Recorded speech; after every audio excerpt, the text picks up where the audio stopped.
Observer होना चाहिए जो ये ऑब्जर्व करेगा कि उसके रिस्पेक्ट में बॉडी अपनी पोजीशन चेंज कर रही है या नहीं कर रही है, और वो ऑब्जर्वर हमें रिपोर्ट करेगा कि whether the object is in the state of rest और it is in the state of motion.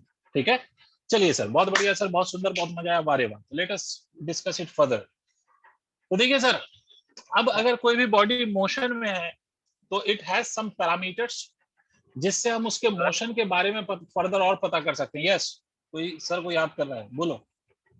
Sir मैं कह रहा था सर आप पिन कर दोगे अपने आप को। अच्छा ठीक है, मैं कर दूंगा। हाँ, कोई भी बॉडी अगर रेस्ट में है या बॉडी, मैंने आपसे कहा कि बॉडी मोशन में है, इस आर सेल लर्निंग ठीक है, मैंने कर दिया। अब देखिए सर, मैंने आपसे बोला कि कोई भी बॉडी अगर मोशन में है तो उसके साथ कुछ पैरामीटर्स अटैच्ड होते हैं विच चेंजेस। ये बात ऐसी है जैसे फॉर एग्जांपल सर कि आपके साथ आपके कुछ पैरामीटर्स अटैच्ड हैं विच चेंजेस विद टाइम। जैसे फॉर एग्जांपल आप जैसे जैसे यू विल ग्रो ओल्ड, ठीक है, आपके कुछ पैरामीटर्स है जो बदलते जाते हैं, तो उसी तरह से मोशन में पैरामीटर्स का ऐसा आपका मतलब जो आपका जो फेस है वो चेंज हो रहा होता है, मतलब आपका जो फेस कट है, मतलब जो भी आपकी स्मार्टनेस है उसमें बदलाव आता रहता है टाइम के साथ। तो ये आपका वो पैरामीटर है जो चेंज हो रहा है। तो इसी तरह से बेटे मेरे प्यारे बच्चे, अगर कोई बॉडी मोशन में है तो there is few fix parameters जो चेंज होगा, और या फिर हम ये भी कह सकते हैं कि on the basis of these parameters हम बता सकते हैं कि बॉडी किस तरह से चल रहा है, how fast the body is moving और how slow is the body moving, और is there any change in its position और नॉट। ठीक है, how the particle reach from one position to another position, what path did it follow in going from one position to another position. ठीक है, तो ये सारी चीजें समझने के लिए हमारे कुछ पैरामीटर्स डिफाइन किए जाते हैं जो हमें स्टेट ऑफ मोशन को और ज्यादा एक्सप्लेन करते हैं। And what are those parameters? तो बच्चों वाली बातें हैं, शुरू की एक दो बातें तो बिल्कुल बच्चों वाली बातें हैं जो आप सबको मालूम है। सबसे पहला जो पैरामीटर है दैट इज डिस्टेंस। कि कभी ये सबको मालूम होगा आप में से, बस मैं सिर्फ आपको याद दिला दूंगा। डिस्टेंस, तो डिस्टेंस के बारे में आप सबको मालूम है कि डिस्टेंस, बॉडी का डिस्टेंस का क्या मतलब है? इसका मतलब है कि बॉडी जिस पाथ पे चल रही है, the path followed by a body, तो उस पाथ की कुछ लेंथ भी होगी। तो what is the length of the path covered by the body during its motion, that is basically called as its distance. मतलब path length covered by a body during motion is basically called as distance. अब वो path कैसा भी हो सकता है, doesn't matter, वो path चाहे जैसा भी हो, सिंपली बॉडी ने कितना पाथ लेंथ कवर किया in going from one point to another point, that will be simply called as its distance travelled, है ना। जैसे अगर मैं आपसे कहूं कि पार्टिकल ऐसे जा रहे हैं सर और इस पाथ की लेंथ 10 मीटर है, it started from here, it reach to this position, तो हम कहेंगे because the path length covered by the body is 10 metre, तो डिस्टेंस विल बी 10 मीटर। अब अगर हम कहें कि body is going this way, it is going on a semi circular track, ये सेमी सर्कुलर पाथ पे जा रहे हैं, और इस सेमी सर्कुलर पाथ का जो रेडियस है दैट इज आर। तो आपसे कोई पूछे कि what is the distance travelled in this case, अगर ये सेमी सर्कुलर पाथ पे जा रहा है तो इस केस में हम डिस्टेंस क्या कहेंगे? Because this is the path which the body travel in going from initial to final position, तो ये पाथ की जो लेंथ है वही उसका डिस्टेंस कहलाएगा। ठीक है, तो जो पाथ उसने फॉलो करा है, और ये लेंथ कितना होगा तो सबको मालूम है, this will be the circumference of this semi circular path. तो जो भी पाथ लेंथ बॉडी ने कवर करा है that is simply called as distance. तो सिंपल सा फॉर्मूला हम लोग लिख लेंगे डिस्टेंस में, total path covered by a body during its motion. भाई वो जैसे जैसे गया है उस सारे पाथ की लेंथ को आप ऐड करते जाओ तो that will give you distance. तो इसका लिखेंगे आप total path covered by body during its motion. Body ने टोटल पाथ कितना कवर किया during its motion, that will be simply called as distance. जैसा भी पाथ वैसा डिस्टेंस आ जाएगा। इसमें दो बातें याद रखिएगा, distance of moving body can not be negative, या distance of a body can not be negative, जो भी कह लो आप। और दूसरा पॉइंट याद रखिएगा, distance of a moving body can not be zero. अगर कोई बॉडी मोशन में है तो the distance travelled by that body can never be zero. If a body is in the state of motion, इसका मतलब है कि body will travel some distance. अगर आपसे कोई कहे डिस्टेंस जीरो है तो अगर डिस्टेंस 0 है तो उस केस में आप सिंपली कह सकते हो कि बॉडी रेस्ट में, फिर तो बॉडी मोशन में आई ही नहीं, बॉडी मूव करी ही नहीं, ठीक है। और दूसरा पॉइंट मैंने आपसे क्या बोला कि डिस्टेंस कभी भी नेगेटिव नहीं हो सकता, क्योंकि बेटा पाथ जो लेंथ है ना, पाथ की लेंथ वो कभी नेगेटिव नहीं हो सकती। कभी ऐसा हो सकता है क्या कि the distance of Mumbai from Delhi is equal to -2300 kilometre, कभी पॉसिबल नहीं है। तो इसलिए डिस्टेंस कभी नेगेटिव नहीं हो सकता। पहला पॉइंट सबको क्लियर हो गया? हाँ ना बोलना पड़ेगा रे भाई। Yes sir. Yes sir. बहुत बढ़िया सर। ये बच्चों वाली बात। इसी तरह से एक और बच्चों वाली बात बता दूं, उसके बाद एक दो छोटे से सवाल लेंगे और फिर उसके बाद स्पीड पे बात करेंगे। तो दूसरी बच्चों वाली बात इज डिस्प्लेसमेंट। कौन बताएगा आप में से कि व्हाट इज डिस्प्लेसमेंट? कौन बता रहा है? The shortest part covered by a body. Very good, बहुत बढ़िया। सबको मालूम होगा कि द शॉर्टेस्ट पाथ ट्रैवल्ड और covered by a body during its motion in going from its initial to final position is basically called as displacement.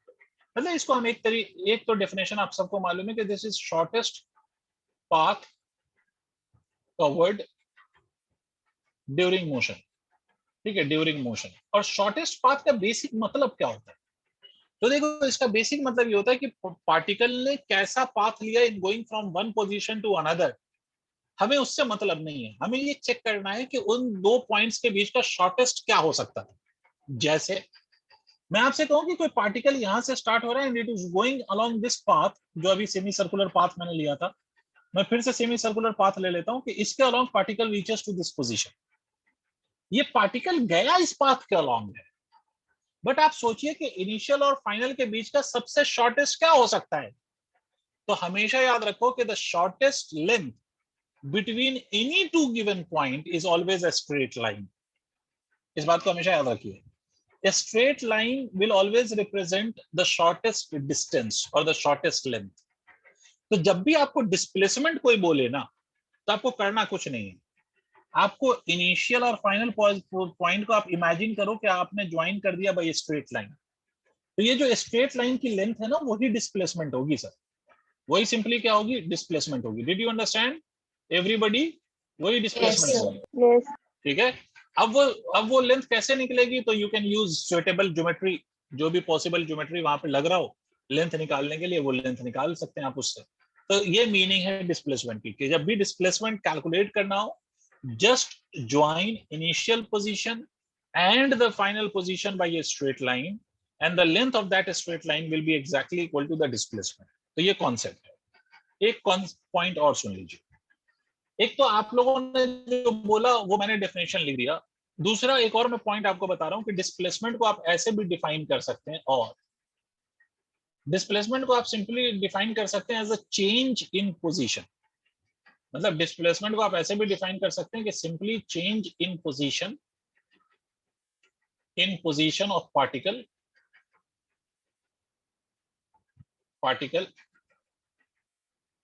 Is known as displacement. ये भी एक तरीका है, is known as displacement. This is also a way of defining the displacement, known as displacement. ये भी एक method है जिससे आप डिस्प्लेसमेंट को डिफाइन कर सकते हैं।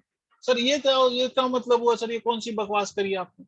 देखो, एक बात समझो, आप इस पोजीशन से इस पोजीशन पे जाओ अलोंग ए स्ट्रेट लाइन, या आप इस पोजीशन से इस पोजीशन पे जाओ ऐसा कर्व के अलोंग, या आप इस पोजीशन से इस पोजीशन पे जाओ ऐसे, या आप इस पोजीशन से इस पोजीशन पे गए हो ऐसे। मुझे एक बात बताओ, आप जैसे भी जाओ, अल्टीमेटली आपके पोजीशन में क्या चेंज आया? यही तो चेंज है इनिशियल से फाइनल के बीच का। Yes sir. चेंज क्या है? सिंपली यही आया ना भाई। अगर मान लो कि मैं यहां से स्टार्ट करूं इस पॉइंट से, और ऐसे जाके इस पॉइंट पे पहुंचू बी पॉइंट पे, और दोनों के बीच का सेपरेशन 10 मीटर है, तो अल्टीमेटली मेरी पोजीशन में क्या चेंज आया?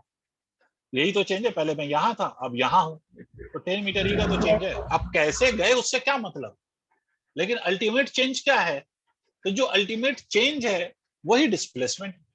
नहीं आया, नहीं आया, नहीं आया, अल्टीमेटली जो पोजीशन का चेंज है वही तो डिस्प्लेसमेंट है। इस बात को और मैं इलेबोरेट करूंगा, थोड़ा स्पेस कम हो रहा है, तो जल्दी से जो जो पॉइंट्स आपको लिखने हैं वो लिख लीजिए, तो इसको थोड़ा सा मैं और इलेबोरेट कर दूं। अगर आपको कुछ कुछ लिखना है तो लिखिए, तो मैं कुछ थोड़ी सी और बात कर लूं।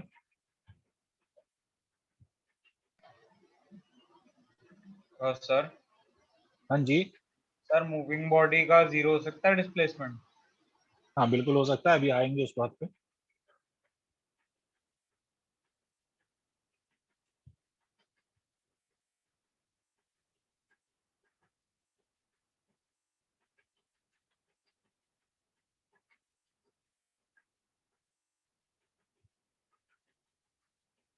लिख लिया बच्चों? जो जो आपको, सब जल्दी से बोलें, जो जो आप लोगों को लिखना था वो सब लिख Yes, लिया? sir. ठीक है, मानसी, मानसी श्रीवास्तव, Yes, sir. अपने साथ प्रॉब्लम यही है कि अपने साथ बोलना पड़ता है बच्चों, ठीक है, तो आपको बोलना पड़ेगा, ये एक पॉइंट है, मतलब ये डिमेरिट कह लो या मेरिट कह लो, कि अपनी क्लास में बोलना पड़ता है। चलिए भाई, तो बहुत बढ़िया साहब, तो ये तो आ गया। अब इसी बात को ऐसे समझ लो, मैं आपसे कहूं कि मान लो ये जो मैंने पोजीशन वर्ड यूज करा है उसको एक बार और एक्सप्लेन कर देता हूं, कि मान लो मैंने आपसे बोला कि मैं यहाँ पर हूँ और यहाँ पर x की वैल्यू 4 मीटर है, मैं ऐसे से ऐसे से ऐसे से ऐसे से जाके यहाँ पहुंचा, यहाँ पर x की वैल्यू 10 मीटर है, तो एक्चुअली में मेरी पोजीशन में क्या चेंज आया? ये चेंज निकालने के लिए आप ये निकालोगे, या चेंज निकालने के लिए सिंपली आप कहोगे कि सर आप यहाँ पे थे और आप यहाँ पे पहुंचे हो, तो x में जो चेंज है that is nothing but x का final minus of x initial, that is equal to 10 minus 4 is equal to 6 metre. Tell me yes और no? Yes, sir. Yes, sir. आप डिस्प्लेसमेंट कहते हो, है ना? This is also called as displacement. तो या तो आप शॉर्टेस्ट पाथ कह लें या चेंज इन पोजीशन, एक ही मतलब है, दोनों का एक ही मतलब है, कोई रॉकेट साइंस बात नहीं है। अब इसमें एक दो और छोटी छोटी बातें समझ लेते हैं। पहला point, displacement can be negative. किसी भी मूविंग बॉडी का जो डिस्प्लेसमेंट है, displacement can be negative. Displacement जो होगा वो नेगेटिव हो सकता है, बिल्कुल हो सकता है, ठीक है। वो आप पे डिपेंड करता है कि आप ऑरिजिन कैसे डिसाइड कर रहे हो और आपका पार्टिकल उस ऑरिजिन पे कैसे मूव कर रहा है। जैसे मैं आपसे कहूं कि अगर आपने ऑरिजिन ये लिया है और आप पार्टिकल आपका ऐसे मूव कर रहा है, तो इस केस में आप कह सकते हो इसका डिस्प्लेसमेंट कैसा होगा? नेगेटिव होगा, ठीक है, क्योंकि आपके ऑरिजिन के रिस्पेक्ट में जिधर आपने नेगेटिव माना है, पार्टिकल उस नेगेटिव एक्सिस पे जा रहा है। अगर आप ऐसे ऑरिजिन डिसाइड कर लो और आपका पार्टिकल ऐसे जा रहा है, तो डिस्प्लेसमेंट कैसा होगा? तो डिस्प्लेसमेंट पॉजिटिव होगा, ठीक है। इधर अगर पार्टिकल ऐसे जा रहा है तो फिर से डिस्प्लेसमेंट कैसा होगा? नेगेटिव होगा। मतलब it depends on your choice of origin. Sir इसका मतलब है, हाँ बोलो। सर जरूरी है हम इनिशियल पोजीशन को ओरिजिन लें? बिल्कुल जरूरी नहीं है, आपकी मर्जी है, इसीलिए मैंने कहा कि choice of origin will decide. नहीं समझे भाई? कोई यहाँ पर ऑरिजिन मान ले, आप कोई बच्चा यहाँ ऑरिजिन मान ले, तो उसके लिए तो ये फिर डिस्प्लेसमेंट इसका पॉजिटिव हो गया ना। अभिषेक,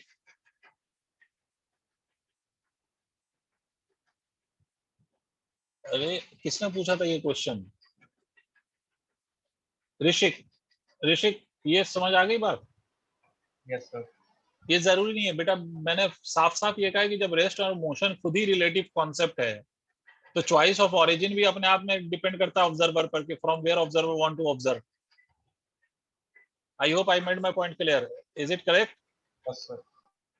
तो डिस्प्लेसमेंट कैन बी नेगेटिव, पहली बात तो ये है। दूसरी बात ये है कि displacement of a moving body can be zero. Displacement of moving body can be zero, yes it can be zero. कब?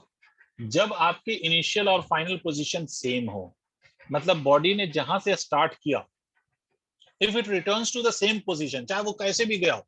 जैसे for example if you start from your house, ठीक है, आप घर से निकले, you started walking from your home, आप बीच में स्कूल चले गए, फिर उसके बाद रास्ते में कहीं किसी कैफे में बैठ के आपने कॉफी पी ली या बर्गर खा लिया, फिर आप दोस्त के घर चले गए और घूमते घामते फाइनली आप फिर से घर पे वापस आ गए, तो अल्टीमेटली जहां से आपने स्टार्ट करा था वहीं पहुंच गए। तो what is the change? Actually change is nothing भाई, सब कुछ घूम घाम के वहीं तो आ गए, तो चेंज की वैल्यू क्या है? जीरो। तो इस केस में डिस्प्लेसमेंट क्या होगा? जीरो।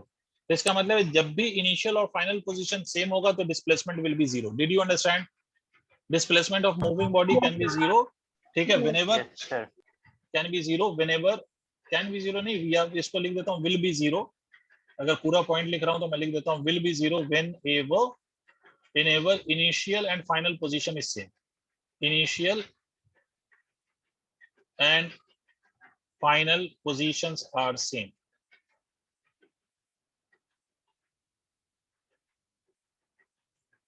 ठीक है, एक और छोटा सा पॉइंट मैं आपको बता देता हूं, डिस्प्लेसमेंट और डिस्टेंस दोनों से रिलेटेड है कि फॉर स्ट्रेट लाइन या फॉर बॉडी या for one dimensional motion,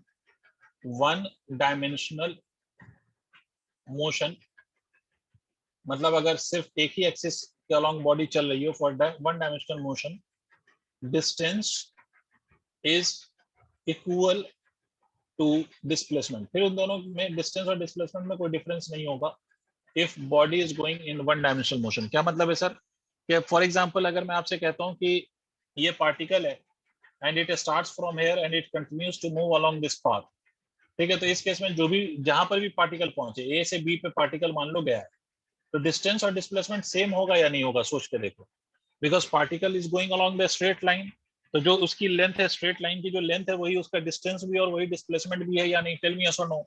Yes, sir. Yes, sir. ठीक है, तो that would be same without any doubt. कोई कष्ट, कोई रॉकेट साइंस है क्या इसको समझने में? No, sir. ठीक है, तो हरी आप नोट करिए जो भी नोट करना है, एक दो सवाल करते हैं फिर स्पीड खेलना शुरू करते हैं।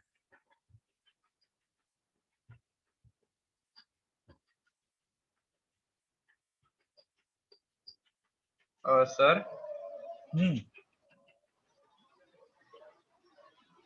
सर स्पीड बोलिए। नहीं हो सकती ना? क्या नहीं हो सकती बेटा? स्पीड भी नेगेटिव। हाँ, स्पीड भी नेगेटिव नहीं आ सकती।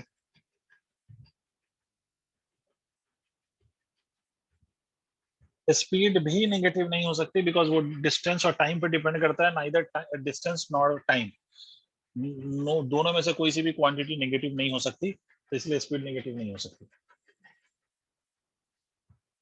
और सर वन डायमेंशन में भी अगर हम बीच में कोई पॉइंट सी ले लें और ए टू बी और फिर बी टू सी गए तो हाँ, इसीलिए मैंने ये स्पेशली ये रिप्रेजेंट किया है कि वन डायमेंशनल में distance and displacement, for one dimensional motion distance is equal to displacement only when initial position से फाइनल पोजीशन, फाइनल के बाद पार्टिकल रिटर्न नहीं कर रहा हो। अगर आप चाहो इसके आगे लिखना is equal to displacement if particle does not return. आई बात समझ लो शेख? Yes sir. मतलब अगर इस केस में भी पार्टिकल रिटर्न होना शुरू कर दे, इफ इट स्टार्ट्स रिटर्निंग, मतलब ये ऐसे गया और ऐसे पहले गया और फिर उसके बाद इसी पाथ पे चल के वापस आके यहीं पहुंच गया, तो फिर डिस्टेंस और डिस्प्लेसमेंट जीरो ही हो जाएगा। Although the path is straight but distance और डिस्प्लेसमेंट, मतलब डिस्टेंस नॉन जीरो रहेगा और डिस्प्लेसमेंट जीरो हो जाएगा। इसका मतलब डिस्टेंस और डिस्प्लेसमेंट इक्वल नहीं होगा।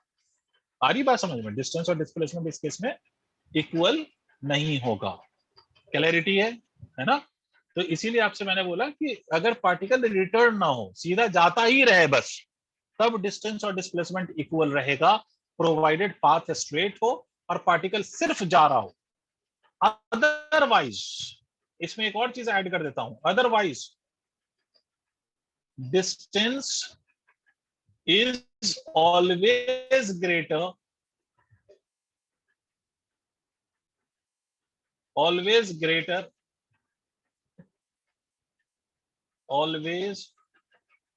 greater than displacement। अदरवाइज क्या होगा? डिस्टेंस हमेशा डिस्प्लेसमेंट से बड़ा होगा। समझ में आई बात? Yes sir. Always be more than that displacement. ठीक है, ओनली द पाथ स्ट्रेट है। और दूसरा पॉइंट ये होगा कि particle does not return even on the straight path. तो सबने नोट कर लिया बच्चों यहां तक? Yes, Yes. sir. Yes, sir. ठीक है, तो यू नाउ नो, एक बार समराइज कर रहा हूं और क्वेश्चन पे आ रहा हूं। तो सर डिस्टेंस का मतलब होगा जैसा भी पाथ हो उस पाथ की लेंथ निकाल दो, दैट इज डिस्टेंस। और डिस्प्लेसमेंट का मतलब होगा जैसा भी पाथ हो उसके इनिशियल और फाइनल पोजीशन के बीच का स्ट्रेट लाइन ले लो और उसका लेंथ निकाल लो, that will be your displacement. तो अब एक क्वेश्चन समझिए, I will be writing the statement of this question intentionally, ताकि मैं ये भी देखना चाहता हूं कि आप क्वेश्चन से डेटा निकाल पाते हो या नहीं। तो इसलिए मैं एक क्वेश्चन का स्टेटमेंट लिख रहा हूँ, ऑल्दो मैं बहुत कम क्वेश्चंस के स्टेटमेंट लिखता हूँ, इसका लिख रहा हूँ ताकि मैं ये ऑब्जर्व कर सकूं कि whether you can gather the data from the statement और नॉट, मतलब उस स्टेटमेंट को आप न्यूमेरिकल फॉर्म में कन्वर्ट कर पा रहे हो या नहीं। तो क्वेश्चन है कि a man starting from his house covers 40 kilometer towards north, takes a sharp turn,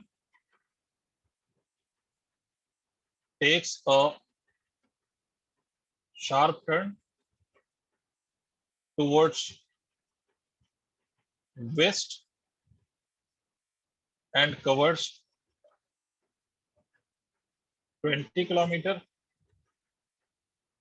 again takes a sharp turn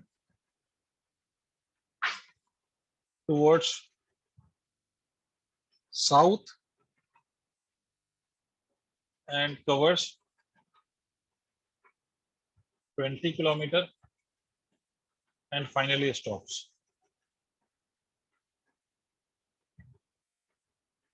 Calculate his distance and displacement. Please write down this question. उसका distance और displacement निकाल. Calculate his distance and displacement. पहले आप लोग question note करिए. I'll tell you what is meant by sharp turn.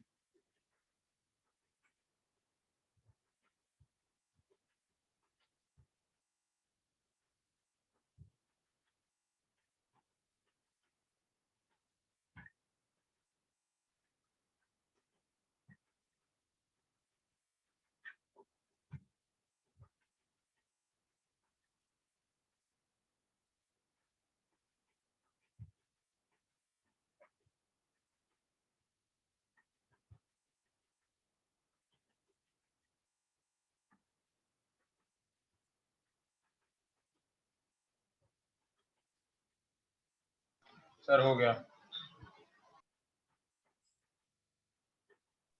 Sir Done. Yes sir. ठीक है, देखिए सिंपल सी बात है, पहले तो ये समझिए कि what is meant by sharp turn.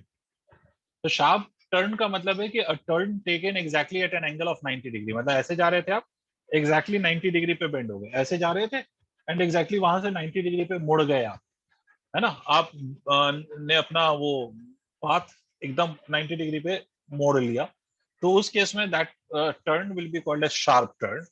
तब देखो इस क्वेश्चन को समझने के लिए बात समझो, पहले तो ऐसा क्वेश्चन हो तो you need to draw this direction axes, ये नॉर्थ, ये साउथ, ये वेस्ट, ये ईस्ट, सबको पता होगा शायद कि अगर मान लीजिए कि आप ऐसे खड़े हैं, अगर आप ये ऐसे खड़े हैं, आप ये हैं, ये आप हैं, ठीक है, ऐसा इमेजिन करिए, तो आपके लिए उधर जो होगा नॉर्थ, इस तरफ जो होगा वो साउथ, मतलब out of the screen south into the screen north, और आपके राइट साइड पे ईस्ट, तो आपके लेफ्ट साइड पे वेस्ट।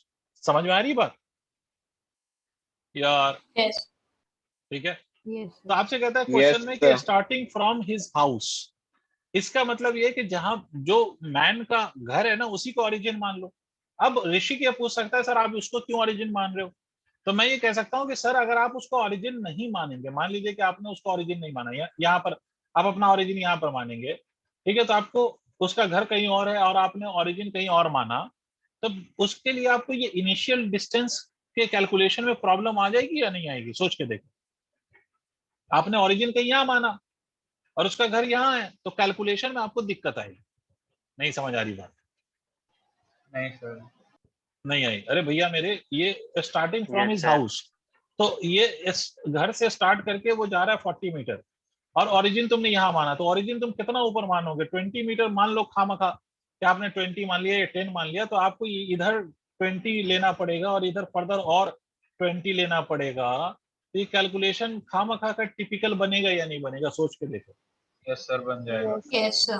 है ना, खामखा का ये दिक्कत देगा। तो इसलिए ऐसे हम ओरिजिन माने जिसका कोई फायदा हो। तो फायदा क्या है?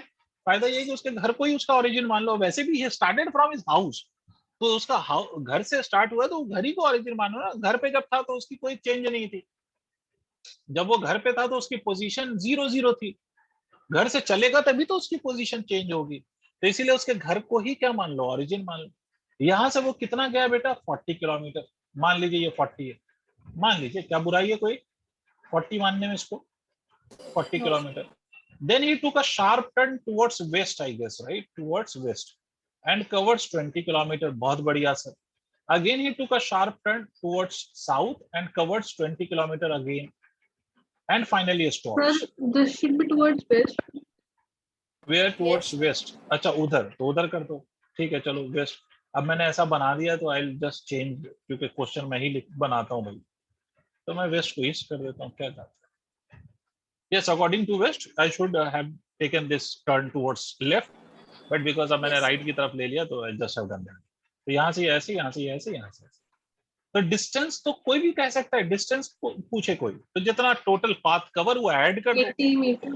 80 80 kilometers. मीटर, सीधी सीधी सी बात है, 80 80 metre, all the kilometers. path length, just cover all the path length, and that is 80 kilometers. Sorry, it is in kilometer, तो 80 किलोमीटर लिख दीजिए, ठीक है भाई, सारे पाथ की लेंथ को ऐड कर दीजिए. अब how will you calculate the displacement, displacement कैसे कैलकुलेट होगा? तो undoubtedly this is your initial position, this is your final position. मैंने क्या सिखाया था, just join them by straight line, यही तो डिस्प्लेसमेंट होगा.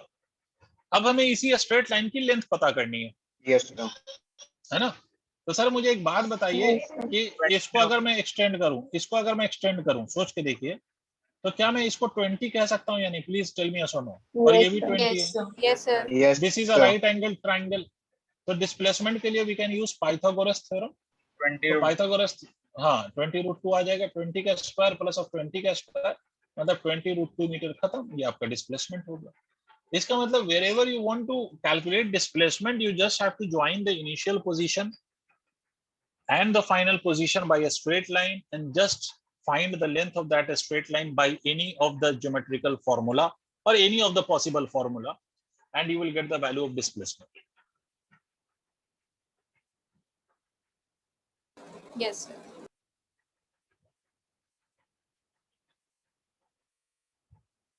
समझ गए? Yes. Yes, Yes, sir. ठीक है, इरेज कर रहा हूं बेटा. और हम 11th में 3 डायमेंशनल मोशन पढ़ते हैं. नहीं बेटा, 3 डायमेंशनल मोशन आपको नहीं पढ़ना है, 2 डायमेंशन तक पढ़ते हैं. 2 डायमेंशन में प्रोजेक्टाइल मोशन पढ़ते हैं, सर्कुलर मोशन पढ़ते हैं, 3 डायमेंशनल आपको नहीं पढ़ना. तो वो 12th में भी नहीं है. नहीं 12th में तो पूरी फिजिक्स ही अलग है. 11th में हम जो फिजिक्स पढ़ते हैं दैट इज 99% मैकेनिक्स है, और 12th में इलेक्ट्रोडायनेमिक्स आ जाता है. ठीक है, खैर मैंने पहला वो इरेज कर दिया. एक और क्वेश्चन, ये लॉजिकल क्वेश्चन है, इसका लेना देना फिजिक्स के साथ नहीं है, आईक्यू लेवल क्वेश्चन है. ठीक है, ये मुझे सॉल्व कर दोगे तो मजा आ जाएगा. ये एनसीईआरटी का क्वेश्चन है, ठीक है, और ये अगर सॉल्व कर दोगे तो मजा आ जाएगा. इसका लेना देना फिजिक्स से कोई फिजिक्स का फॉर्मूला नहीं है इसमें, लॉजिक है. देखते हैं कितना आपके पास अकल है. ये आईक्यू बेस्ड क्वेश्चन के सर आपसे ये बोला जा रहा है इस क्वेश्चन में कि लेट अस से देयर इज अ मैन, ठीक है, this man takes 5 steps forward. देखा हो शायद आप लोगों में से किसी ने. This man takes 5 steps forward every time he is going towards this pit, pit. And this man takes 5 steps forward, and then after taking 5 steps forward, he takes 3 steps backward. मतलब हर बार वो 5 स्टेप आगे कर रहा है, फिर 3 step पीछे. 5 ऐसे झूमते हुए चलते हैं ना, फिर हुई, है ना? तो आपसे कह रहा है कि man takes 5 steps forward and 3 steps backward. ठीक है, और ये यहाँ से यहाँ तक का जो डिस्टेंस है where the man is standing initially, और ये जो pit है, these two are at a distance of 13 meter. आपसे क्वेश्चन में कहा जा रहा है कि each step is of length 1 meter. Each step is of length 1 meter, and man completes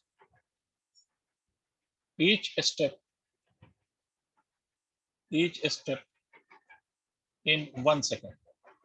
ठीक है, तो आपका क्वेश्चन है कि फाइंड टाइम या find time after which man falls into the pit. Clear हो गई बात? कोई दिक्कत? इसमें ऊपर मैं लिख देता हूं, man takes 5 steps forward and 3 steps backward. हाँ भाई, will you attempt? Will you try? Tell me. Sir, 52. Yes.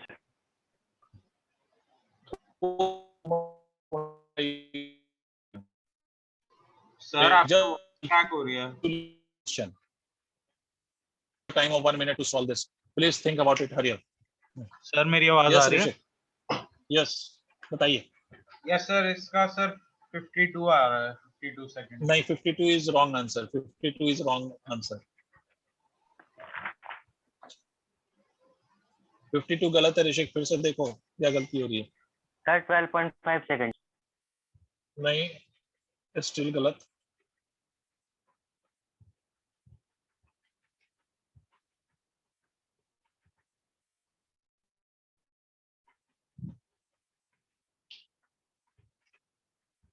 किसी से नहीं हुआ? आशीष, आरुषि, आयुषी, आराध्या? सर 48.5। नहीं नहीं। कौस्तुभ, मानसी, अध्यान साहब, कॉमन सेंस का सवाल है जो कि बहुत अनकॉमन है आज की डेट में। So 13 This is seconds. based on your common sense. नहीं, The 62. 62 भी नहीं। चलो मैं बताता हूँ, देखो पता नहीं आप लोग क्या कर गए, मैं बताता हूँ। 14. मुझे एक बात बताओ, अगर 5 स्टेप, नहीं गलत, अगर 5 स्टेप आगे टू मतलब कितना मीटर वो आगे गया, पहले ये बताओ। 5 steps mean how many metres? 5 metre. 1 step is of 1 meter, तो 5 step is of 5 meter. तो इस बात को समझो, 5 meter he goes in the forward direction. 5 meter he moves forward. ये 5 meter forward गया, ये man is here, right? So 5 meter he goes forward, and then after going forward he comes back by 3 meters. So ultimately, what is the change in his position? What is the ultimate change in his position? 2 meter. Only 2 meter. ये तो logical है कि man actually में कहाँ पहुंचा, बस यहीं तक तो पहुंचा ना। तो in 8 steps he only changes his position by 2 meter. Am I correct? Tell me yes or no. Yes, Yes, sir. sir. नहीं आया। 8 steps मतलब 8 seconds. In 8 seconds the position of man changes only by 2 meter. भाई effective change तो यही है ना भाई, effective change only of 2 meter, right? तो in 8 seconds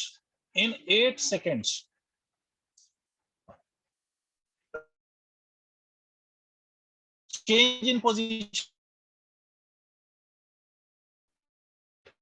मतलब इफेक्टिव जो लेंथ है वो लेंथ कवर्ड इज इक्वल, ये लेंथ इफेक्टिव है जो by the man has covered this.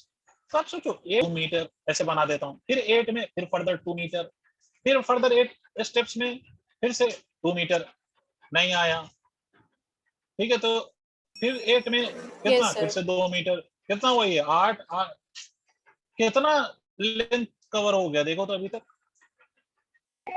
देखो 4 बार 8 लिया, कितना कवर हुआ? Sir, 8. 8 मीटर्स कवर हो गया। Yes, इसका sir. मतलब पहुंचा है ना, ये 8 32 सेकंड्स समझ। अब वो जैसे यहाँ से 5 स्टेप आगे जाएगा, 5 स्टेप आगे जाएगा, वो गड्ढे में गिर जाएगा या नहीं? Yes sir. सोच कर Yes, sir. Yes, sir. नहीं बात समझे। क्या वो 5 के बाद पीछे आ पाएगा? सर, नहीं, बात तो यही है ना, गड्ढे में गिरने की बात। तो जैसे ही यहाँ से आप नहीं आ पाएगा। ही तो बचा ना, तो 5 स्टेप आगे लेगा मतलब 5 मीटर कवर कर लेगा, और कवर करेगा वैसे क्या होगा, गड्ढे में गिर जाएगा, तो वापस आ ही नहीं सकती 7 सेकंड। नहीं आया। Yes, sir. यस सर आ गया। Sir, आ गया. समझ आया? कॉमन सेंस वाला सवाल भाई, इसका कोई लेना देना फिजिक्स के साथ नहीं है, ऑल्दो ये आपके एनसीईआरटी में फिजिक्स में गिवन है और लोग कराते भी हैं, अच्छा आईक्यू लेवल सवाल है। तो ये 37 सेकंड होगा, नोट करो, आगे बढ़ते हैं। देवांश इतना लेट क्यों बेटे? Sir, actually I was sleeping, so I didn't know about the class.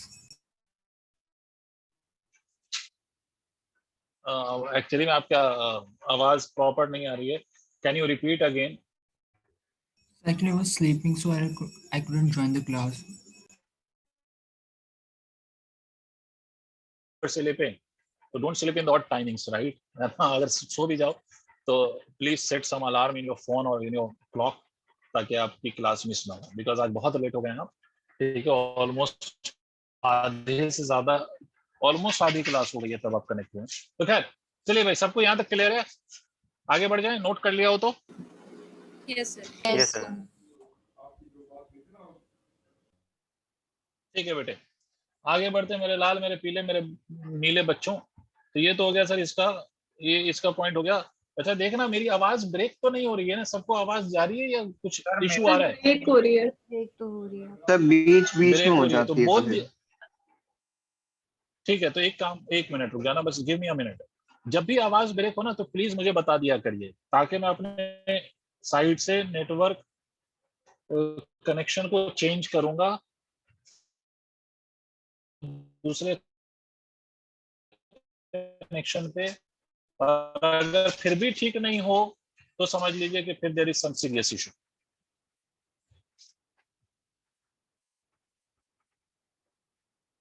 अब आई थिंक ये बीच बीच में डिस्कनेक्ट नहीं होगा। अभी प्रॉपर आ रही है अभी? Yes. Yes, sir. Yes, sir. Very good. चलिए, अच्छा जब भी ये प्रॉब्लम हो ना कि आवाज ब्रेक हो रही हो तो मुझे प्लीज इन्फॉर्म कर देना। ओके सर, तो we have discussed distance, we have discussed displacement, now we move to the next part which is speed. चलो सर स्पीड पे बात करें, ठीक है? अब यहाँ एवरेज भी आएगा और इंस्टेंटेनियस भी आएगा ऋषि। तो पहले we will discuss on average speed, then we will discuss instantaneous speed one by one. But पहले तो हम समझ लेते हैं कि स्पीड क्या है। देखो एक्चुअली में बेटा, हम लोग किसी भी क्वांटिटी में अगर चेंज हो रहा है ना, तो हम हमेशा उस क्वांटिटी के रेट ऑफ चेंज को ऑब्जर्व करना चाहते हैं। जैसे फॉर एग्जांपल, अगर मान लो कि मैं मूव कर रहा हूं और मैंने 100 मीटर कवर कर लिया, तो I would always love to check that के टाइम के रिस्पेक्ट में ये जो मैंने 100 मीटर कवर किया है वो मैंने कितना तेज, मतलब कितना फास्ट कवर किया या कितना स्लो कवर किया, I mean how my distance is changing with time, या at what rate I have covered this distance of 100 metre, ठीक है? तो basically the time rate of change of distance is called as speed. इसका मतलब कितने time में आपने कितना डिस्टेंस कवर किया, तो वो जो time rate of change of distance है उसी को हम क्या कहते हैं? स्पीड कहते हैं। This is nothing but rate of change. अब टाइम क्यों लगाया सर आपने? क्योंकि रेट ऑफ चेंज अगर आप लोगों को याद हो तो डिफरेंशिएशन में आई टोल्ड यू कि रेट ऑफ चेंज कुछ भी हो सकता है ना बच्चों। रेट ऑफ चेंज का बेसिक मतलब होता है किसी भी क्वांटिटी का change with respect to some another quantity. भाई अगर मान लीजिए मैं कह रहा हूं एक्स का change with respect to Y, तो ये भी रेट ऑफ चेंज है। वाई का change with respect to Z, ये भी रेट ऑफ चेंज है। तो यहां पर स्पेशली जब स्पीड हम कहते हैं तो स्पीड में किसका रेट ऑफ चेंज लेते हैं? डिस्टेंस का। किसके रेस्पेक्ट में? टाइम के रेस्पेक्ट में। तो इसीलिए इस रेट ऑफ चेंज को हम एक नाम देते हैं, time rate of change of distance. Time rate of change of distance, change of distance is called as speed. किसी को कोई प्रॉब्लम? डिस्टेंस ये भी पहले पढ़ा हुआ है आपने, इज कॉल्ड स्पीड। आपने कितना Yes, डिस्टेंस ट्रैवल किया कितने टाइम में, that is basically called as speed. Simple सा फॉर्मूला क्या है इसका स्पीड का? तो स्पीड का सिंपल सा फॉर्मूला है sir, distance upon time. Distance upon time, जो भी डिस्टेंस आपने कवर किया है और जितना टाइम लगा है। अच्छा, ये distance can be any value, right? ठीक है, ये डिस्टेंस बहुत ज्यादा भी हो सकता है, बहुत कम भी हो सकता है। It can have any value, I mean it's value can be large और स्मॉल, डजंट मैटर। तो ये तो हो गया एक्सक्यूज मी, ये हो गया स्पीड का फॉर्मूला, है ना। इस स्पीड को हम v से भी रिप्रेजेंट करते हैं। डिस्टेंस के लिए अगर हम d लिख दें या s लिखते हैं या x लिखते हैं डिवाइडेड बाय टाइम, तो v is equal to d by T ऐसे भी लिखा जाता है। तो ये अगर मुझे स्पीड पता है तो डिस्टेंस में लिख सकता हूँ स्पीड मल्टीप्लाइड बाय टाइम, या मैं टाइम को लिख सकता हूँ डिस्टेंस अपॉन स्पीड। ये भी फॉर्मूलाज यूज होंगे। ये तो हो गया स्पीड। इसी में एक और चीज आती है जिसको हम कहते हैं बेटा एवरेज स्पीड। ठीक है, एवरेज स्पीड का क्या मतलब है? एवरेज स्पीड का मतलब है वी एवरेज। इसका बेसिक सा मतलब है total distance travelled upon total time. क्या मतलब? जैसे मान लो बच्चे आपने ऐसे ट्रैवल किया ए से B, you have covered a different distance. A से B you have covered distance d1 in time t1। फिर बी से सी पे गए हो आप और डिस्टेंस आपने ट्रैवल किया d2 इन टाइम t2, फिर d3 in time t3 and you reach to a point d। तो आप देखो ए से बी आपकी स्पीड अलग है, बी से सी पे स्पीड अलग है, सी से डी पे स्पीड अलग है। तो अगर आपसे कोई पूछ ले कि what is your average value या average rate at which you have covered the whole of the distance, जैसे आप अपने मान लो कि फिजिक्स में अलग मार्क्स आए, केमिस्ट्री में अलग मार्क्स आए, है ना, बायो में अलग मार्क्स आए, तो आप कई बार उसका एवरेज निकालते हो ना, परसेंटेज या एवरेज Yes. परसेंटेज या एवरेज Yes, sir. मार्क्स। तो Yes, उसी sir. तरह से बेटा आपका हर इंटरवल में अलग अलग स्पीड है। ए से बी में your speed is different, B से सी में इट इज डिफरेंट, सी से डी में अगेन इट्स डिफरेंट। बट इस केस में हम एवरेज निकालें अगर, तो एवरेज क्या करते हैं? तो एवरेज निकालने के लिए हम क्या करते हैं, तो एवरेज स्पीड हम लिखते हैं total distance upon total time. मतलब कितना हम चले, कितना डिस्टेंस हमने ट्रैवल करा, डिवाइडेड बाय टोटल टाइम कितना था, इसको हम एवरेज स्पीड कह देते हैं। तो this is the formula for the total distance upon total time, this is your average speed. Average speed का एक ही फॉर्मूला है, total distance upon total time. Clear? Formulas note करिए, इसी पे हमारा डिस्कशन चालू रहेगा।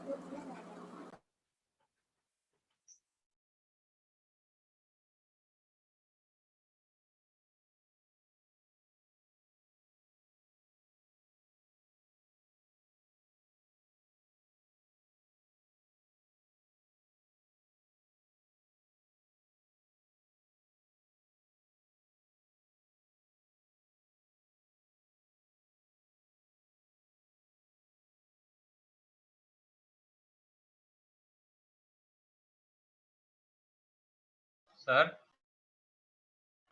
सर आपने जी सर, स्पीड को v तो वेलोसिटी होती है। दोनों को v से रिप्रेजेंट करते हैं। In a straight line motion if the particle does not returns, तो v आप स्पीड के लिए लिखें या वेलोसिटी के लिए लिखें फर्क नहीं पड़ता। हाँ, जब इसको वेक्टर फॉर्म में लिखते हैं तो वेलोसिटी के लिए v पे ऐसा वेक्टर बनाते हैं, तो वो अभी आपको समझ नहीं आएगा, वेक्टर्स पढ़ेंगे तो समझ आएगा। ठीक है, तो अभी फिलहाल v और वेलोसिटी दोनों को, स्पीड और वेलोसिटी दोनों को v से ही रिप्रेजेंट करेंगे। कंफ्यूज मत होइए, v से वेलोसिटी भी रिप्रेजेंट होगा और स्पीड भी। ठीक है, यस ये सबने लिख लिया। इसमें एक और छोटे से पॉइंट्स को अगर हम ऑब्जर्व करें तो हम कह सकते हैं भाई speed of a moving body, speed of moving body can not be zero, also speed can not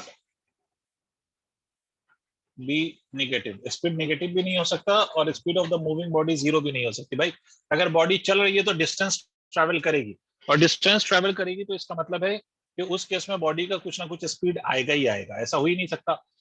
अगर स्पीड जीरो, इसका मतलब बॉडी चली नहीं, रुक गई।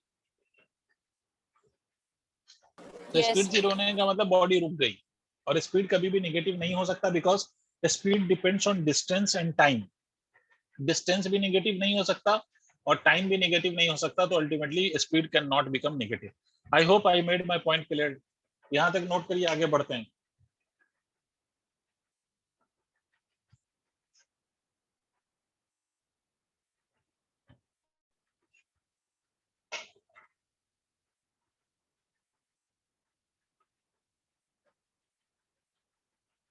नोट कर लिया सर आप लोगों ने? Yes, sir. ठीक है, अब चलो एक दो एग्जांपल देखो छोटे छोटे से, इसको फॉर्मूले के मतलब एज अ फॉर्मूला भी यू कैन रिमेम्बर, अगर अगर आपके लिए पॉसिबल है तो you can remember these result as your formula also, या एग्जांपल समझ लो या क्वेश्चन समझ लो।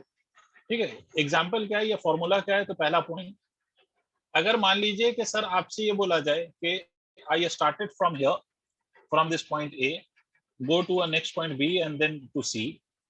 I covered the distance of A to B with a speed of V1 in a time of T1. यहाँ से यहाँ तक का जो मुझे टाइम लगा है that is equal to T1.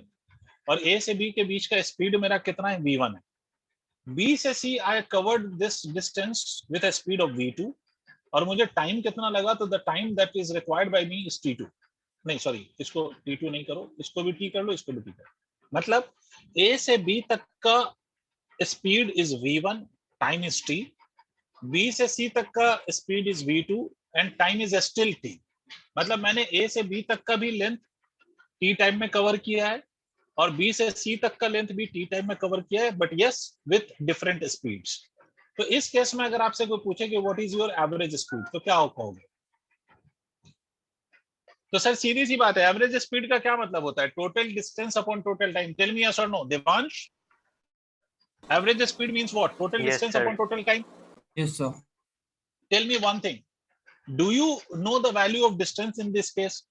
Time तो आपको पता है कि A से B तक का भी टाइम T है और B से C तक का टाइम भी T है, तो टोटल टाइम तो आपको इस केस में पता है, total time is equal to 2T। Tell me yes और no.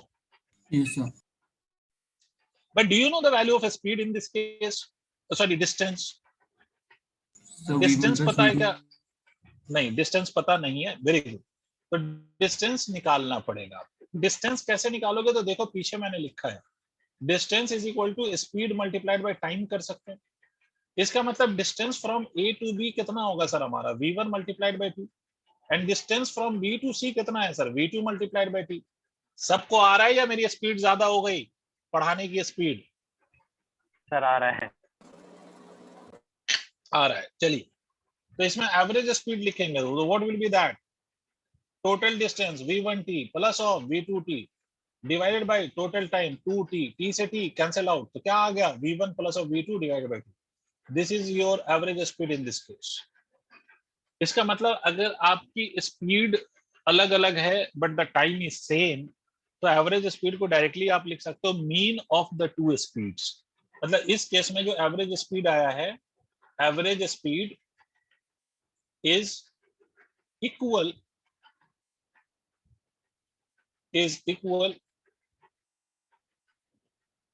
to the mean of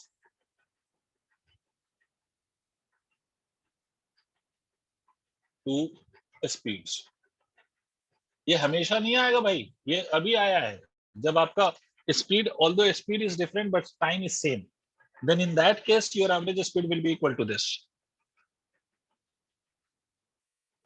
Yes, sir. Okay, moving on. हाँ जी बोलो। सर ये फॉर्मूला वगैरह सर ये मतलब सर हमारी मैम भी ऐसी पढ़ा रही थी अभी, उन्होंने भी जब वेलोसिटी कांस्टेंट और डिस्टेंस कांस्टेंट करके पढ़ाया, तो सर मतलब ये फॉर्मूलाज की जगह सर अगर हम वैसे करके लिखें तो ज्यादा आसान नहीं होगा, एक ही याद करना पड़ेगा। कैसे करके? मतलब सर हम लॉजिक वाइज ये जो डेरिवेशन ही क्या है यही मतलब कर दें। ऋषिक मतलब फिर से एक्सप्लेन करो, मुझे कहना क्या चाह रहे, बिकॉज मुझे बातों का एसेंस नहीं समझ आ पा रहा। एक बार फिर से प्लीज बताइए। कह रहा हूँ मतलब ये सब इस सारे फॉर्मूलाज के पीछे वही वाला है ना, टोटल डिस्टेंस। हाँ वो बिल्कुल, मैं ये नहीं कह रहा कि आप रटो, मैंने ये बोला कि अगर आप याद रख सको तो वेल एंड गुड, नहीं याद रख सको तो ये वाला ऐसा कोई फॉर्मूला नहीं hard and fast that you have to remember. What you have to remember is the total distance upon total time, that's it. ये तो मैंने आपको एक बताया कि अगर ये सिचुएशन होगी तो इसमें ये एवरेज स्पीड आएगी। Either it depends on you, either you want to remember this, remember, don't want to remember, don't remember, but you have to remember one thing, that is average speed is equal to total distance by total time। समझ आई बात?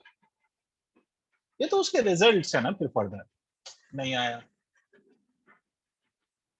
बच्चे। Sir आपकी बच्चे आवाज से बीच में एक बार break हो गई थी अभी। सबके लिए हुई थी या सिर्फ अध्ययन के लिए हुई थी? सर सही आ रही थी। सर क्लियर है। नहीं हुई सही थी। आ रही है मतलब Clear है। अध्ययन अध्ययन problem is at your side, please उसको जरा चेक करो। हाँ ऋषिक, तुम्हें मेरी बात समझ में आई जो भी मैंने अभी बोला? Yes sir. हाँ, तो ये वाला जो रिजल्ट है ना बेटे, ये आप पे डिपेंड करता है, आप इसको याद रखिए मत रखिए। बट आपको जो याद रखने वाली बात है वो क्या है? Average speed is equal to total distance upon total time, be it any situation.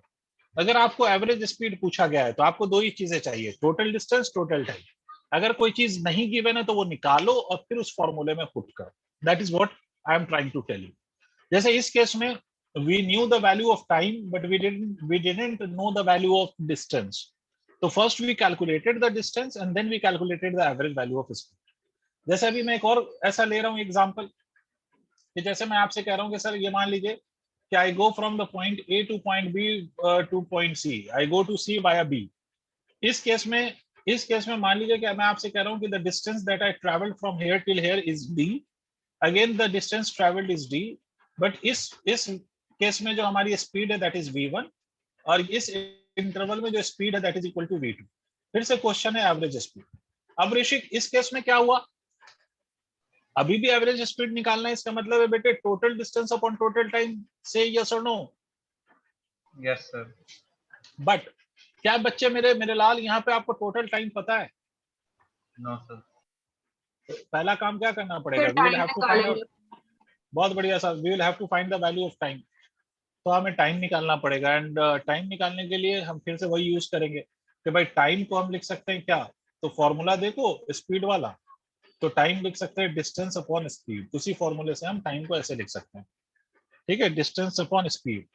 तो टाइम की वैल्यू क्या आएगी बेटे? तो टाइम की वैल्यू ए से बी तक डिस्टेंस डी अपॉन v1 और यहाँ पर टाइम की वैल्यू क्या आएगी? बी से सी तक distance upon v2। I hope कि आपको समझ आ रही है बात। अब फिर से एवरेज की वैल्यू क्या लिख देंगे आप? Total distance. तो d plus D is 2d divided by d by v1 plus of d by v2। Solve कर लो। जब आप इसको सॉल्व करोगे तो एवरेज स्पीड की वैल्यू क्या हो जाएगी? 2d। यहाँ पर d कॉमन ले लीजिए, this will B 1 by v1 plus 1 by v2। this d and this d goes, so what you get is v average is equal to 2. This is nothing but v1 v2, this is nothing but v2 plus of v1। तो इसको आप solve करिएगा तो इस case में जो result आएगा इसका that will B 2v1 v2 divide by v1 plus of v2।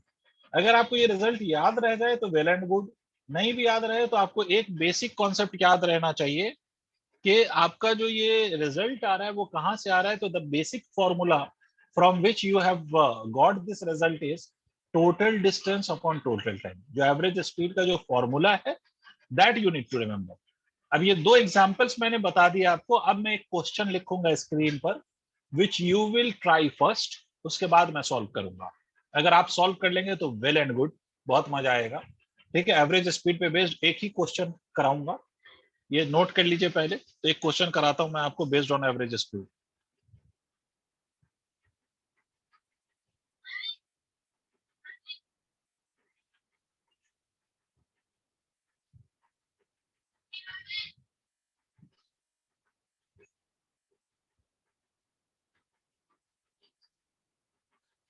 Sir मुझे एक चीज पूछनी थी आपसे, मतलब सर अभी पूछिए, आपने पूछिए। पढ़ाई नहीं है बट स्कूल में होगी थी तो पूछना था। सर उन्होंने ना मैम ने एक क्वेश्चन पूछा था सर, उसमें हमें वो रिलेशन गिवन था एक 5t स्क्वायर प्लस 1 या ऐसे कुछ करके गिवन था उसका v का, और सर उसमें हमें इंस्टेंटेनियस एक्सेलरेशन निकालना था। हाँ, तो dv by dt करो। नहीं सर उसमें दिया था सर x के टर्म, पोजीशन के टर्म्स में। अच्छा, अगर पोजीशन के टर्म्स में दे दे तो एक्सीलरेशन लिखा जाता है v dv by dx, chain rule. मैं बता देता हूँ, ये बच्चों ने नोट कर लिया सबने? Yes, yes sir. Sir. Rishik 2 minute रुक जा, मैं क्वेश्चन लिख दूं, बाकी बच्चे उसको ट्राई करेंगे और मैं फिर उसके बाद उतने टाइम में मैं तुम्हारा इशू क्लियर कर दूंगा, ठीक है? कोई दिक्कत भाई? नहीं सर। तो एक क्वेश्चन मैं स्क्रीन पे लिख रहा हूँ, प्लीज सारे बच्चे इसको नोट करें एंड ट्राई दिस प्रॉब्लम, ठीक है? उसके बाद फिर मैं सॉल्व करूंगा, बट पहले आप ट्राई करेंगे। तो क्वेश्चन है कि sir a particle starting from rest, या पार्टिकल कवर्स, ऐसे लिख देता हूँ, particle covers half of total distance with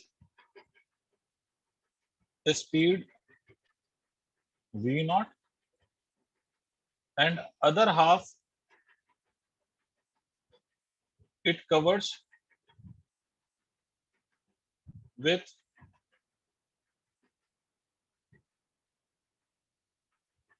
speed v1 for some time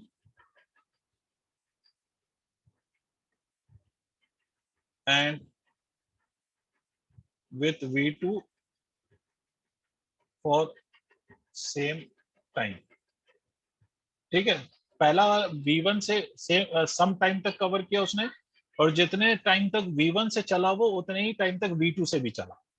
तो आपको बताना है find average speed, find average speed. भाई मैं इसको एक्सप्लेन कर देता हूं क्वेश्चन आप सबके लिए। क्या आपसे कह रहा है कि कुछ डिस्टेंस होगा, कुछ भी डिस्टेंस होगा, उस डिस्टेंस का हाफ पार्टिकल कवर कर रहा है विद स्पीड v नॉट से, और बाकी जो हाफ है ना it covers with speed v1 for some time, मान लो t, और फिर v2 स्पीड से for the same value of time t। मतलब a से b तक हाफ है, फिर b से c तक उसने कवर किया इन टाइम t तक चला है वो v1 स्पीड से, और फिर c से d वो चला है t टाइम में v2 स्पीड से। तो आपको इसका एवरेज निकालना है। प्लीज बच्चों इसको नोट करो क्वेश्चन को, और इतनी देर में मैं ऋषि का इशू सॉल्व करूं। इसको नोट करो और ट्राई करो। सर मैं आपको क्वेश्चन ही बता देता हूँ, 1 मिनट पढ़ हाँ, के। 1 मिनट रुक जाओ Rishik, let others also others note this question, तो उसके बाद मैं आपके दिक्कत पे आता हूँ, तब आपसे क्वेश्चन पूछ लूंगा मैं। Okay sir.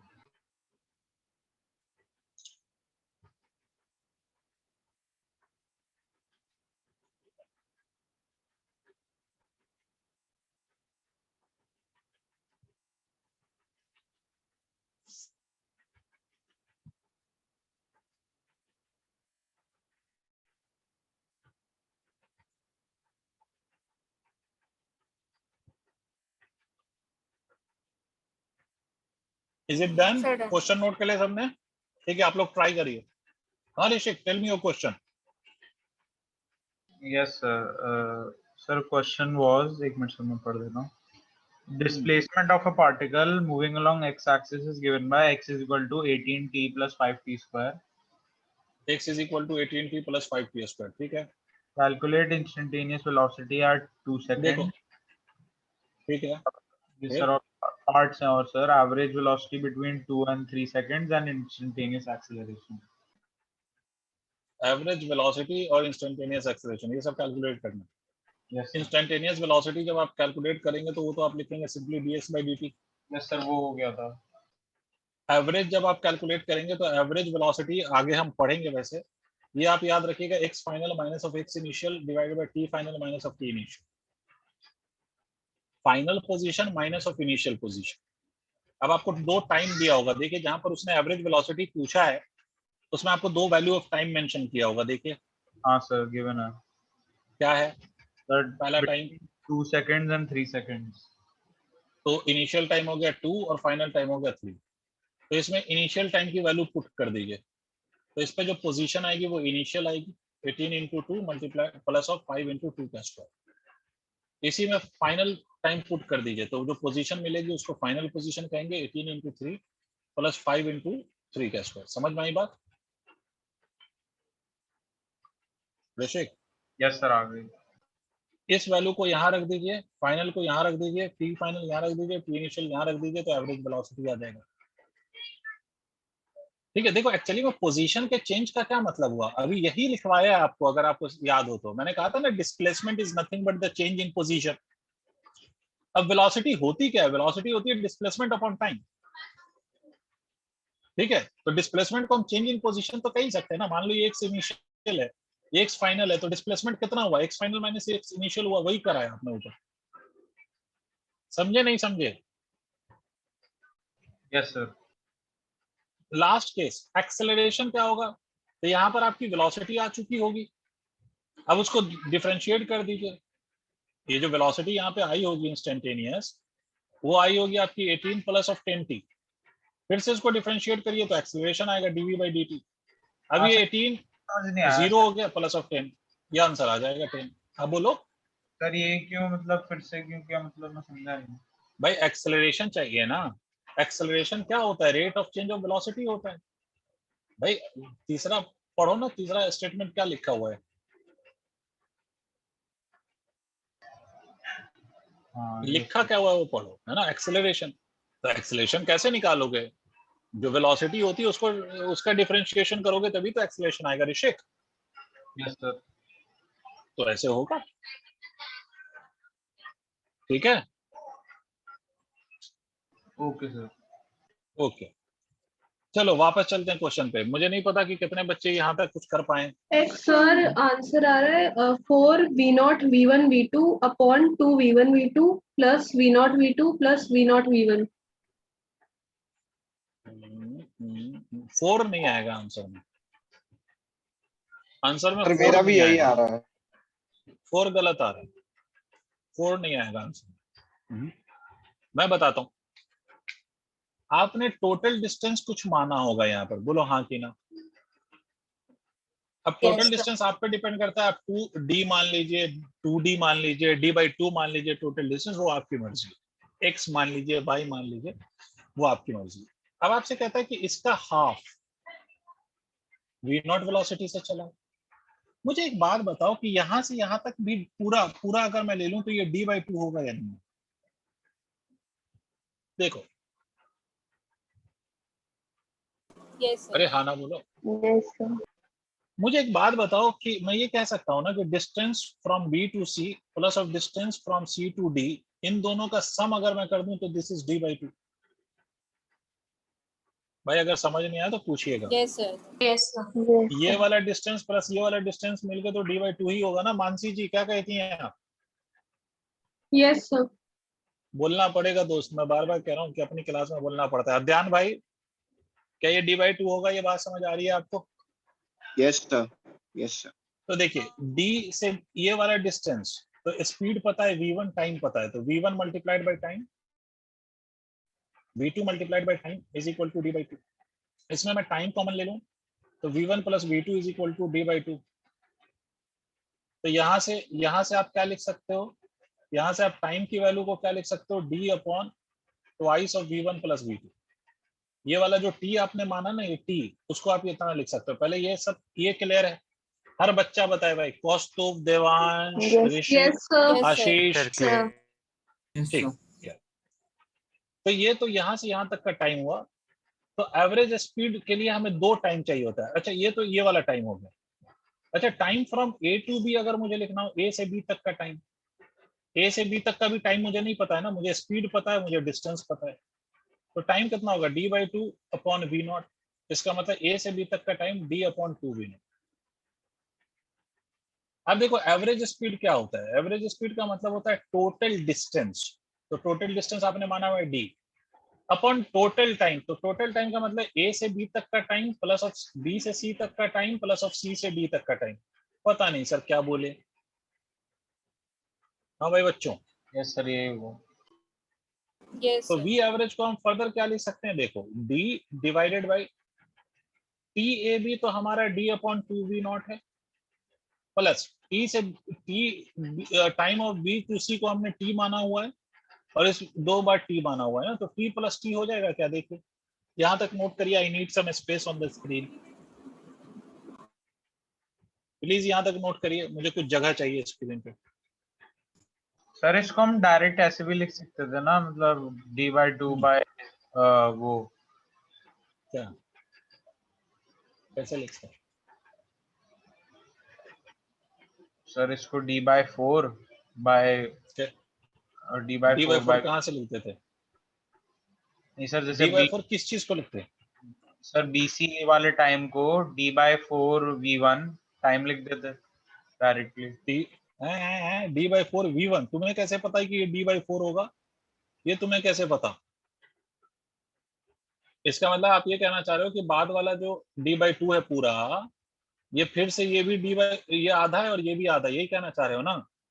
मुझे एक बात बताओ, ये कैसे तुम्हें पता कि ये जो डिस्टेंस है बी से सी तक और सी से डी तक वो इक्वल है?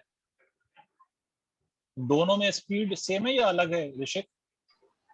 तो हाँ मुझे सर लगा कि वो से नहीं नहीं, लगाना नहीं है, फिजिक्स में लगना नहीं चाहिए, फिजिक्स में सटीक आंसर बोलना मांगता, अपना जबरदस्ती का दिमाग नहीं लगाना। मुझे एक बात बताओ कि इस टाइम भले सेम है ना, मान लो v1 की वैल्यू 10 मीटर पर सेकेंड हो और टाइम की वैल्यू 2 सेकेंड्स हो, तो डिस्टेंस कितना होगा? Distance will be equal to 10 multiplied by 2 is equal to 20 होगा।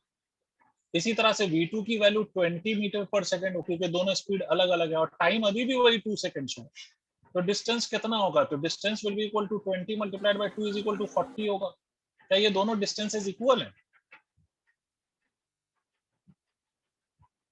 नहीं हाँ ऋषिक, नहीं सर, बिकॉज यहाँ पर speeds are not same, hence B से C तक का डिस्टेंस और C से D तक का डिस्टेंस इज नॉट सेम। अगर आप सेम कर रहे हो इसका मतलब है चमत्कार कर रहे हो, जिसको अंग्रेजी में ब्लंडर कहते हैं, ठीक है? हिंदी में मैंने फैंसी नाम दे दिया है चमत्कार। एनीवेज, तो इसको आप ऐसे लिख सकते हैं D divided by D upon 2v0। देखिएगा ध्यान से, प्लस ऑफ 2t, हाँ ना बोलना पड़ेगा भाई। किसी को Yes, कोई भी डाउट sir. प्लीज पूछो, मैं सीख नहीं रहा हूँ, मैं सिखा रहा हूँ, मुझे आता है। तो ऐसे मत बिहेव करो कि तुम लोग सीखता हुआ मुझे देख रहे हो, ये मत करो। आप लोगों को यहाँ तक समझ में आए, कोई इशू किसी भी स्टेप में प्लीज आस्क। सर आ रहा है। आ रहा है, Yes, sir. आ रहा है। तो चलिए 2v0 plus of 2 multiplied by t की वैल्यू आपने यहाँ से निकाला हुआ है, इसको यहाँ रख दीजिए, d upon 2v1 plus v2, 2v1 plus v2, ये आपने करा हुआ। अब यहाँ से ये 2 से ये 2 कैंसिल हो जाएगा, ये d कॉमन आके इससे कैंसिल हो जाएगा। आई होप इतनी देर में आप लोगों ने नीचे का पोर्शन नोट कर लिया होगा। Yes sir.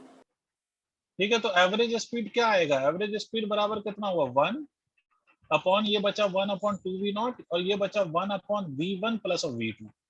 सॉल्व करिए तो 1 अपॉन, इसमें एलसीएम लीजिए 2v0 into v1 plus of v2, यहाँ आ जाएगा v1 plus v2 plus of ये कितना आएगा 2v0। फाइनली आप आंसर लिख दीजिए। तो फाइनली आप आंसर लिखोगे तो क्या लिखोगे आप आंसर? v एवरेज की वैल्यू क्या होगी? Twice of v0 into v1 plus of v2 divided by v1 plus of v2 plus of twice of v0. This is your final answer. किसी को कोई इशू है तो प्लीज पूछिए, वरना नोट कीजिए। कोई भी दिक्कत हो बिंदास पूछने का, मन में नहीं रखने का। सर आ रहा है।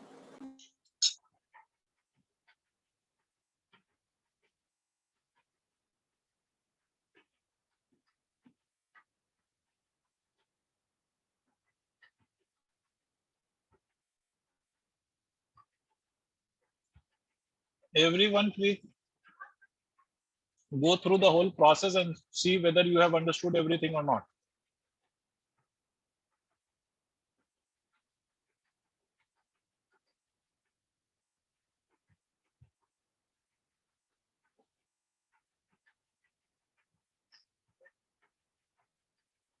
हो गया बच्चों? बच्चे मन के सच्चे हो गया? Yes, sir. यस सर हो गया। Yes, sir. नोट कर लिया, मतलब होने का मतलब ये कि नोट कर लिया और सबने, तो आगे बात करें हम। Yes, sir. ठीक है, तो चलो लेट्स टॉक फर्दर। यहां तक जो डिस्कशन हमने किया था वो एवरेज स्पीड है। अब देखो, इससे पहले कि मैं आगे स्टार्ट करूं, मानसी आपको डिफरेंशिएशन इंटीग्रेशन आता है या नहीं? Yes, sir. आते हैं। वाह, बहुत बढ़िया। चलो हेडेक ही खत्म हो गई फिर। देखिए, अब आप सारे बच्चों को याद करिए कि मैंने डिफरेंशिएशन सिखाया था और मैंने आपसे बोला था कि डिफरेंशिएशन का मतलब होता है rate of change at a particular point, एकदम किसी पर्टिकुलर पॉइंट पे, एग्जैक्ट किसी पॉइंट पे। अब Yes. Although by saying this exact point, मतलब एक ही पॉइंट पर अगर रेट ऑफ चेंज निकालेंगे तो किसी पॉइंट पे अगर हम चुपचाप खड़े हैं तो रेट ऑफ चेंज थोड़ी आएगा, तब तो जीरो आएगा। तो फिर किसी एग्जैक्ट पॉइंट पे रेट ऑफ चेंज निकालने का तरीका क्या होता है? तो तरीका ये था कि सर आप उसके पास कोई एक पॉइंट माने, मतलब अगर आपको इस पॉइंट ए पे रेट ऑफ चेंज निकालना है तो उसके पास आप एक बी पॉइंट माने, और ये बी इतने पास माने सच दैट ए और बी के बीच का जो डिस्टेंस है that is very small tending to 0, याद आ रहा है? Yes. अब फिर इसका rate of change Yes, sir. निकालें, तो उसी को हमने डिफरेंशिएशन बोला था। तो अब ये वर्ड मैंने रिपीट क्यों किया, क्योंकि अभी तक जो मैंने स्पीड की बात की that was average speed. Now we will be talking about instantaneous speed, ठीक है, इंस्टेंटेनियस स्पीड। अब ये स्पीड क्या होती है? तो इसका मतलब होता है sir speed of a moving body at any particular point और any particular instant of time. जैसे मान लीजिए कि कोई आपसे पूछ ले, आप कार ड्राइव कर रहे हो और आप कहीं पहुंचे और आपसे किसी ने पूछ लिया कि बताओ 12:10 पे तुम्हारी स्पीड क्या थी। तो अगर टाइम को डिफाइन कर दिया गया कि इस पर्टिकुलर पॉइंट पे बताइए, तो उस केस में जो स्पीड आएगी that would be called as instantaneous speed, मतलब speed at a particular instant. और आपको मालूम है Yes, कि sir. इंस्टेंटेनियस निकालना है मुझे, कभी भी अगर किसी भी क्वांटिटी का इंस्टेंटेनियस रेट ऑफ चेंज अगर निकालना हो, तो इंस्टेंटेनियस रेट ऑफ चेंज का मतलब होता है डिफरेंशिएशन।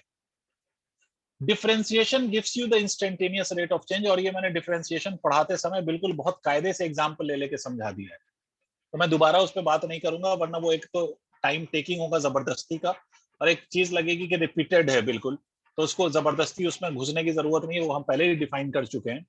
तो मैं यहाँ पर सिर्फ आपको ये बताऊंगा कि किसी भी पॉइंट पे जो स्पीड है that is basically called as instantaneous speed. इसका मतलब होगा कि speed of a particle at any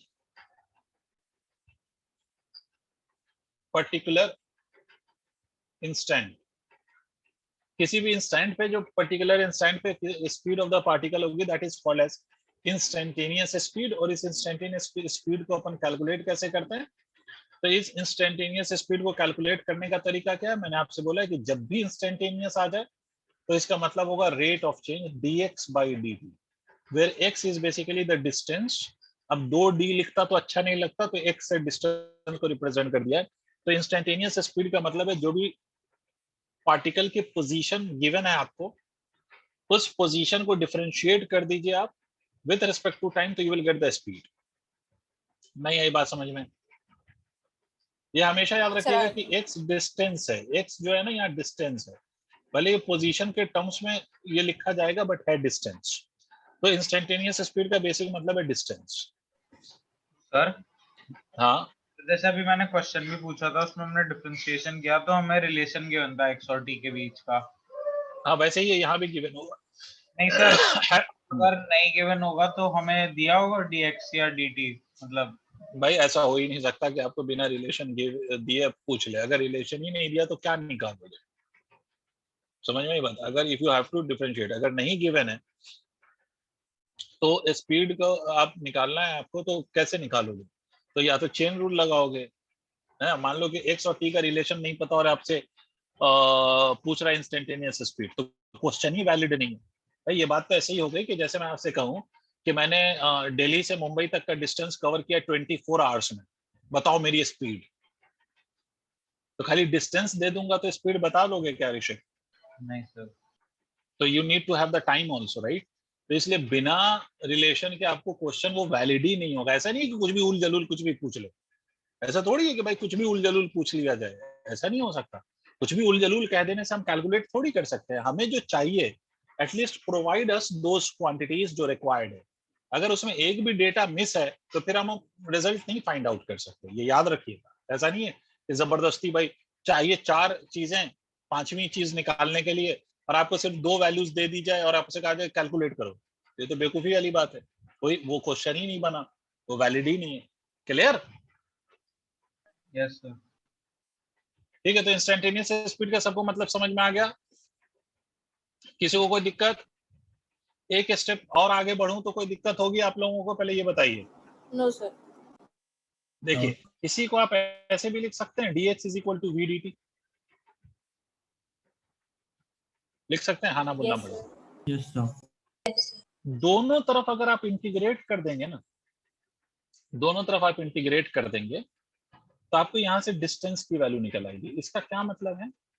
जैसे वहां पर देखो, अगर आपको डिस्टेंस गिवन है, टाइम गिवन है, तो दोनों को डिवाइड करके स्पीड निकल आता है। और वहां पर आपने बोला था कि अगर स्पीड गिवन है और टाइम गिवन है तो दोनों को मल्टीप्लाई करके डिस्टेंस निकल आता है।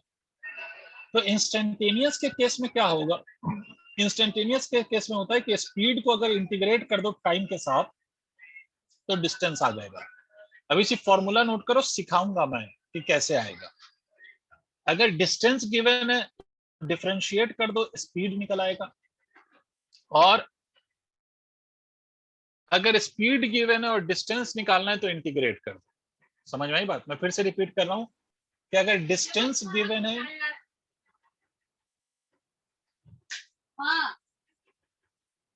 स्पीड निकालना है तो डिफरेंशिएट कर दो।